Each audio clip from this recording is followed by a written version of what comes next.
जो बर्दाश्त करता है ना चीजों को। अब हम लोगों को ना जरा मौसम बदला तो सर्दी जुकाम हो गई। गांव के लोगों को सर्दी जुकाम भी नहीं होता, बहुत कम। अब तो सब जगह देखो चीजें अनुकूल, कूलर, पंखा, एसी सब जगह है। पहले आदमी ज्यादा मजबूत था, प्रकृति से वो लड़ता था ना, प्रकृति से उसका बिल्कुल आमना सामना था। सर्दी आई तो सर्दी का भरपूर कपड़े पहले नहीं थे।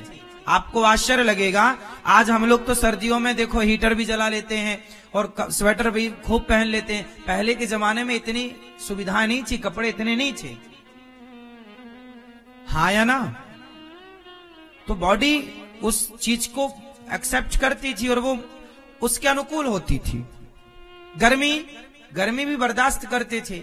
तो हम लोग पहले गांव में नंगे पांव खूब खेतों में दौड़ते थे, गैया दिन भर चराते, काम दिन भर करते थे। इतना काम कि 18 रोटी क्या 20 भी खा जाए। तो मजबूत थे। आजकल के बच्चे कमजोर हैं, आंखें कमजोर, जरा जरा सी बीमारियां आई तो परेशानी ज्यादा है। पहले के लोग स्ट्रांग थे। तो कुल मिलाकर कहना है कि शंकर जी धर्म पर चढ़े हैं और धर्म के 4 चरण हैं, सत्य, दया, दान और तप। तपस्वी बनो। तपस्वी का मतलब क्या है? प्रकृति से कनेक्ट रहो, जुड़े रहो।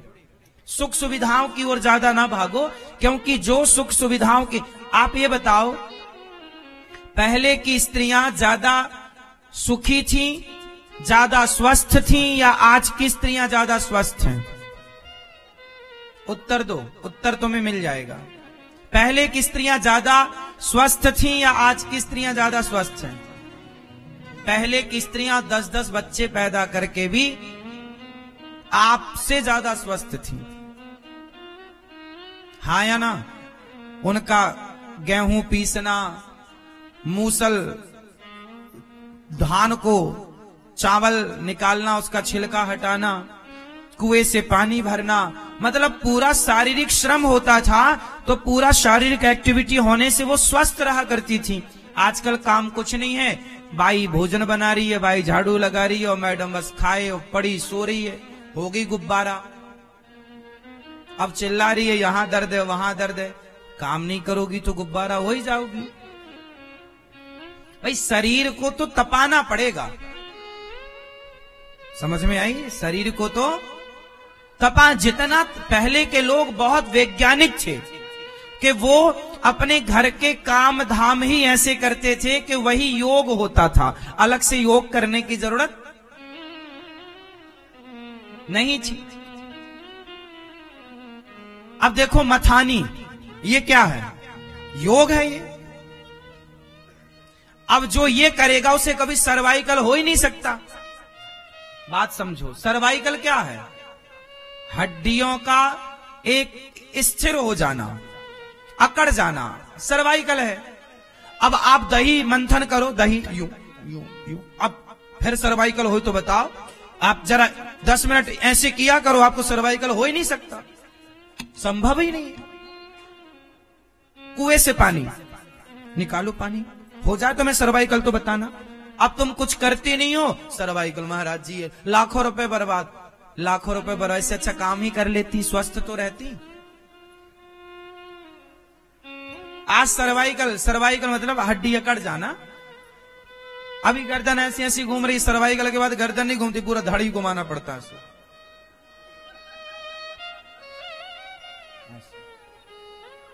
ये सर्वाइकल है, हाँ या ना? पहले का हमारा जो नित्य की क्रियाएं थी वो आपको बीमार होने नहीं देती थी। पहले माताएं चौका घर का बैठ करके ना, उकड़ू बैठ करके, उकड़ू समझते हैं? उकड़ू नहीं समझती हो मैया? कहीं पानी वानी हो तो दिलाओ। उकड़ू नहीं समझती हो? दोनों पांव के बल बैठना ऐसे। अरे ये नहीं, हाँ ऐसे। ये मैया बैठ के बता रहे हैं ऐसे। हाँ, ऐसे पोंछा लगाती थी मैया घर का, ऐसे चलती थी, बाल्टी खिसकाती पोंछा। इससे क्या होता था, इससे नॉर्मल डिलीवरी होने की संभावना 100% है। पहले के जमाने की सास ना बहू से पूरे घर का पोंछा लगवाती थी, तो बैठ के पोंछा लगाना होता था, बाल्टी खिसकाते जाओ और ऐसे उकड़ू, उससे ना डिलीवरी जो गर्भाशय का मुंह खुलता है और नॉर्मल डिलीवरी होने की संभावना 100% है। आजकल नॉर्मल डिलीवरी हो ही नहीं रही है, 95% आजकल नॉर्मल डिलीवरी नहीं हो रही है, 5% आप मान लो। सारा पेट फटवा रहे हैं, पेट फटवाओ, 50,000 रुपए दो, लाख रुपए दो, जाओ, फ्री का काम था।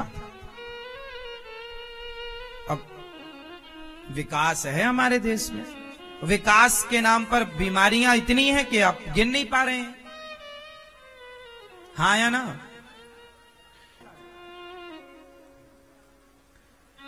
पहले एक आदमी क्या चलाता था, साइकिल। हम लोग स्कूल जाते थे साइकिल से जाते थे, हम लोग बाजार जाते थे साइकिल से जाते थे। आजकल तो भाई गाड़ी से जाना है। क्यों जाना है गाड़ी से, साइकिल से क्यों नहीं जाना? मैं लंदन गया, मैं लंदन में जाके मैंने वहां देखा, इंग्लैंड में गया, वहां पर कक्षा थी, लंदन में कक्षा थी। वहां जब मैं गया तो वहां सबके घरों में बड़ी बड़ी गाड़ियां हैं, 50-50 लाख की, 1-1 करोड़ की, 2-2 करोड़, 4-4 करोड़ की गाड़ियां मैंने वहां लगभग सबके घरों में देखी। बिना गाड़ी का कोई घर नजर नहीं आया, लेकिन सबके घरों में 1 करोड़ की गाड़ी होने के बावजूद भी वहां सबके घर में साइकिल देखी मैंने। बड़ी जगह तो वो जाएंगे गाड़ियों से, पर मैया हमारी लंदन से आई भी हैं, वो बैठी, आज गौदान भी किया हमारी मैया ने लंदन से आकर, भागवत जी का पाठ भी करा रही हैं। लंदन मैया सही है ना? कैलिफोर्निया से हैं आप? अच्छा, तो वहां भी यही है, सबके घर में गाड़ियां, साइकिल भी होगी, क्योंकि उसी क्षेत्र के देश हैं। तो मैया ने वहां मैं जो देखा वो मैं बता रहा हूं, मैया तो वहीं से हैं, आसपास देशों से। तो वहां पर सबके घर गाड़ी तो है, लेकिन गाड़ी 100 किलोमीटर जाना है, 50 किलोमीटर जाना है, 25 किलोमीटर तो गाड़ी है, लेकिन वहां पर 10 किलोमीटर 15 किलोमीटर जाना है तो गाड़ी यूज नहीं करते, लगभग साइकिल यूज करते हैं। हाँ, तो वहां अधिकांश छोटे मोटे यात्रा किससे, मतलब 10-5 को बाजार जाना है, कोई सामान लाना, तो किससे लाएंगे? साइकिल। इससे क्या होगा? पहला, डीजल पेट्रोल की बचत, प्रदूषण नहीं होगा। तीसरा यह है कि हम साइकिल चलाने से स्वस्थ रहते हैं। कितने लोग इस बात से सहमत हैं कि हम साइकिल चलाने से स्वस्थ, और केवल पुरुष नहीं, स्त्रियां भी। लेकिन नहीं, आपको तो बस, आप पैसे वाले हैं तो आप तो बस गाड़ी ही चलाएंगे बस।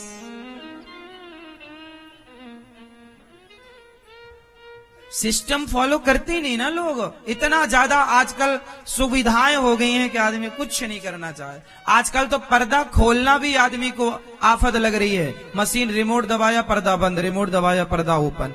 अरे हद होती है यार मूर्खता की। इतने भी आविष्कार करने की क्या जरूरत है भाई? कुछ तो करो, इसी बहाने पाओ तो, वरना अपाहिज हो जाओगे। सब बटने करेंगी, तुम क्या करोगे? हाँ या ना?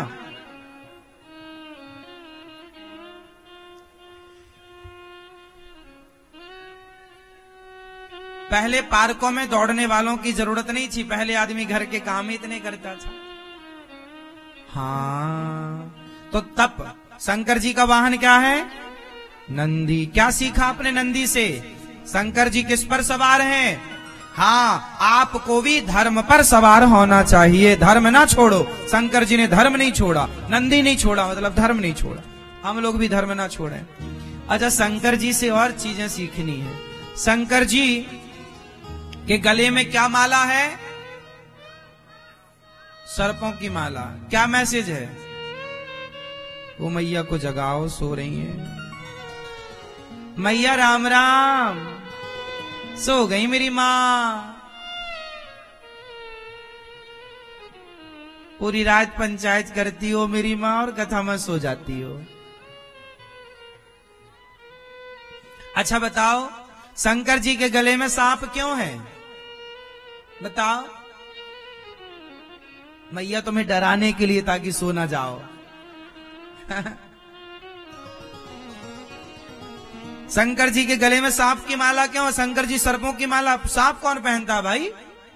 सोना चांदी पहनते हैं लोग। शंकर जी कैसे हैं? सांप पहनते हैं। सांप क्यों पहनते हैं शंकर जी? क्या मैसेज है? आप क्या सीखा आपने? हाँ, शंकर जी, मैया शंकर जी सांप की माला क्यों पहने हैं मेरी मां? नहीं मालूम? अच्छा, ये दादाजी बताएंगे, काली मूंछों वाले। नहीं, कभी पूछा नहीं आपने शंकर जी से? शंकर जी सर्पों की माला इसलिए पहनते हैं क्योंकि सांप है मृत्यु, काल, कालव्याल मुखग्रास त्रास निर्णास हेतवे। सांप काल का प्रतीक है। जैसे धर्म का प्रतीक नंदी है, ऐसे काल का प्रतीक कौन है? सांप। किसका प्रतीक है? मृत्यु का। भाई सांप दिख जाए मतलब मृत्यु ही मानो। यदि दूर रहो तो ठीक है, वरना डस लेगा तो मृत्यु है। तो सांप मतलब काल, काल मतलब मृत्यु। तो शंकर जी ने काल को गले में लटका रखा है। मानो शंकर जी ने कहा है कि अपनी मौत को सदा याद रखना चाहिए कि तुम्हें मरना है। जो अपनी मृत्यु को सदा याद रखेगा वो कभी पाप नहीं करेगा। पाप वो करते हैं जो अपनी मृत्यु को। अच्छा एक बात बताओ, यदि आपको पता लग जाए कि आप 1 घंटे बाद मर जाएंगे, तो फिर आप उस 1 घंटे में क्या क्या करेंगे? झगड़ा करोगे अपनी पत्नी और पति से? मैया करोगे झगड़ा? एक शराबी डॉक्टर के पास आ, देखो मौत का कितना बड़ा खौफ है, मृत्यु का कितना बड़ा। आप किसी से कह दीजिए कि तुम मर जाओगे 2 दिन बाद, तो वो 2 दिन में सारी जिंदगी में जितना बढ़िया ना हो पाया वो 2 दिन में बढ़िया हो जाएगा। हाँ या ना? एक डॉक्टर के पास एक शराबी चला गया। डॉक्टर साहब देखो जरा हम बीमार क्यों हैं? नशे में गया। डॉक्टर साहब ने कहा सुनो, एक्सरे वगैरह किया, उसका चेकअप किया। डॉक्टर ने बताया कि तुम्हारा पेट में किडनी गुर्दा लीवर सब खत्म हो चुका है, तुम 5 दिन के अंदर मर जाओगे। और जैसे ही डॉक्टर ने कहा उसकी शराब उतर गई। डॉक्टर ने ठीक बोल दिया कि भाई कुछ नहीं बचा अंदर, तुम्हारा चेकअप सब कर लिया, 5 दिन में तुम मरने वाले हो, ज्यादा से ज्यादा 5 दिन बल्कि 4 दिन। अब तो शराबी की शराब उतर गई। अब उसे कुछ समझ ही ना आए मैं क्या करूं, अब तो उसको 5 दिन बाद मर जाऊंगा मैं। वो शराबी अपने घर गया, रोज पी कर जाता था, आज बच्चों को लड्डू लेकर गया, पत्नी के लिए साड़ी लेकर गया, पत्नी के पास बैठा। उसने पत्नी को नहीं बताया, किसी को नहीं बताया कि मैं 5 दिन बाद मर जाऊंगा। पर आज उसने अपनी पत्नी से ना, जो शादी से आज तक उसने कोई बढ़िया व्यवहार नहीं किया, आज उसका व्यवहार पत्नी के लिए बहुत अच्छा था। पत्नी को लगा क्या हो गया, आज तो बड़े प्यार से बोल रहे हैं, अच्छी बात। बच्चों को प्यार, रोज डांटता था बच्चों को, फेंक देता था गोद से नशे में, आज प्यार कर रहा, गोद में बिठा के लड्डू खिला रहा, माँ के पांव दबा रहा है। रोज बूढ़ी अम्मा के बाल चोटी पकड़ के घुमा देता था, आज वो पांव दबा रहा। पत्नी के साथ अच्छा, बच्चों के साथ अच्छा, लेकिन गुमसुम है, कुछ नहीं बोल रहा, चुप न, खा रहा है भरपेट। पत्नी बोली खा लो, नहीं, भूख ही नहीं लग रही उससे। अब उसने कुछ खाया नहीं, थोड़ा बहुत पत्नी ने कहा तो पत्नी की खुशी के लिए थोड़ा खाया, पानी पिया। एक दिन गुजरा तो कहीं नहीं, आज वो घर से निकले ही नहीं, पूरा समय पत्नी को, पूरा समय बच्चों को, पूरा समय मां को, कहीं नहीं निकला। तीसरा दिन, आज 5वां दिन। अब वो सोच रहा अब तो मैं गया, अब गया, अब गया, अब गया, अब गया। लेकिन 5वां दिन हो गया, वो मरा ही नहीं। 6वां दिन हुआ, उसको लगा शायद आज। 6वां दिन भी हुआ, वो नहीं मरा। 7 दिन हो गए। 8वें दिन दौड़ के डॉक्टर के पास गए, डॉक्टर साहब मैं मरा नहीं, आपने बोला था। डॉक्टर साहब ने बोला अरे तुम्हें मरना है क्या? नहीं नहीं नहीं, मुझे नहीं मरना। डॉक्टर साहब बोले चिंता मत करो, तुम मरने वाले नहीं हो, तुम बिल्कुल नहीं मरोगे, अभी तुम्हारा किडनी विडनी सब ठीक है। अरे तो आपने हमें डरा क्यों दिया? पागल, डराया ना होता तो इंसान बनता। सारी जिंदगी में तेरी पत्नी ने, परिवार ने, सबने समझाया तो इंसान बन पाया, लेकिन मौत के भय से 5 दिन में इंसान बन गया। इसलिए किसका भय जरूरी है? मृत्यु का। इसलिए शंकर जी अपनी मौत को गले में लटका के चलते हैं। ए दुनिया वालों देख लो, काल मृत्यु है और 2 बातन को भूल मत, जो चाहे कल्याण, नारायण एक मौत को, दूजे श्री भगवान। अपनी मृत्यु को और अपने भगवान को सदा याद रखना चाहिए। जो मौत को याद रखता है वो गुनाह नहीं करता, जो भूल गए अपनी मृत्यु को वो गलत कर रहे हैं। आप अपने से बताइए ना, आपको पता चल जाए कि आप 1 घंटे बाद मर जाएंगे तो क्या आप कोई गलत काम करेंगे? फिर गलत काम तो तब होते हैं जब आदमी ये मान लेता है कि मैं तो मरूंगा ही नहीं। इसलिए शंकर जी गले में क्या लटकाए हैं?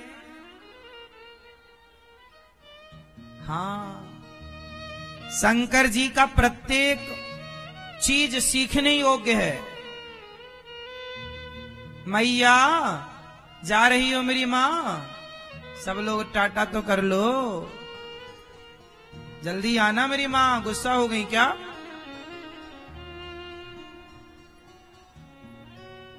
शंकर जी, अच्छा ये बताओ, दुर्गा मैया का वाहन क्या है? उत्तर दो। कौन? शंकर जी का वाहन बैल, दुर्गा मैया का वाहन? अच्छा ये बताओ, ये शेर पर क्यों बैठी है दुर्गा मैया? क्यों है दुर्गा मैया का वाहन शेर? शेर किसका प्रतीक है? शेर किसका प्रतीक है? जोर से भैया, हल्ला ना करो मेरी मां, टुप्पा ही टाप रहो। मैया भैया बैठो आनंद से। लाल मैया किसे उठा रही हो मेरी मां? आप जा रही हो? टाटा कर लो। सुनो, बताओ ये शेर किसका प्रतीक है? ये टोपी वाले भैया बताएंगे शेर किसका प्रतीक है। कुछ नहीं बताओगे, बड़े कंजूस हो। ये दादाजी बताएंगे, हमारे पीछे बैठे हैं। बताओ शेर किसका प्रतीक है? उत्तर दो मेरी मां। नहीं, शेर किसका प्रतीक है? शेर राजा का प्रतीक है, जंगल का राजा है शेर। शेर कौन है? जोर से। राजा। शेर कौन है? राजा। इसलिए जो राजा महाराजा होते हैं ना, वो अपनी सिंहासन पर शेर, उनके सिंहासन के पास शेर की प्रतिमा होती है। तो दुर्गा मैया शेर पर सवार हैं, शेर राजा का प्रतीक है। अब दुर्गा मैया शेर पर क्यों चढ़ी हैं और क्या मैसेज दे रही हैं? दुर्गा मैया का हाथ, दुर्गा मैया के हाथ कितने हैं? जोर से। 8। दुर्गा मैया कहती हैं 8 हाथ हैं मेरे, और 8 हाथ तब होते हैं जब 4 लोग खड़े हों। आप कितने लोग हैं? आप कितने लोग हैं? हिंदू कितने लोग हैं? हम सब 4 लोग हैं। हम सब कितने लोग हैं? 4। ब्राह्मण, क्षत्रिय, वैश्य और शूद्र। हम कितने भाई हैं? हम कितने भाई हैं? 4। ब्राह्मण, क्षत्रिय, वैश्य और ये चारों भाइयों के हाथ कितने हुए? 8। दुर्गा मैया कहती हैं कि तुम चारों यदि संगठित रहोगे तो दुनिया का कोई भी तुम्हारी तरफ देख ना पाएगा, तुम राजा बनकर सारी दुनिया पर राज्य करोगे। इसलिए दुर्गा मैया शेर पर सवार हैं। यदि तुम संगठित रहे तो तुम राजा रहोगे, और यदि तुम संगठित नहीं रहे तो तुम गुलाम हो जाओगे। और यही हुआ कि ब्राह्मण क्षत्रिय वैश्य शूद्र आपस में लड़े, फूट डालो शासन करो की नीति अंग्रेजों ने अपनाई। हम देशवासियों को 700 साल तक गुलाम बनाए रखा। 500 साल मुगलों ने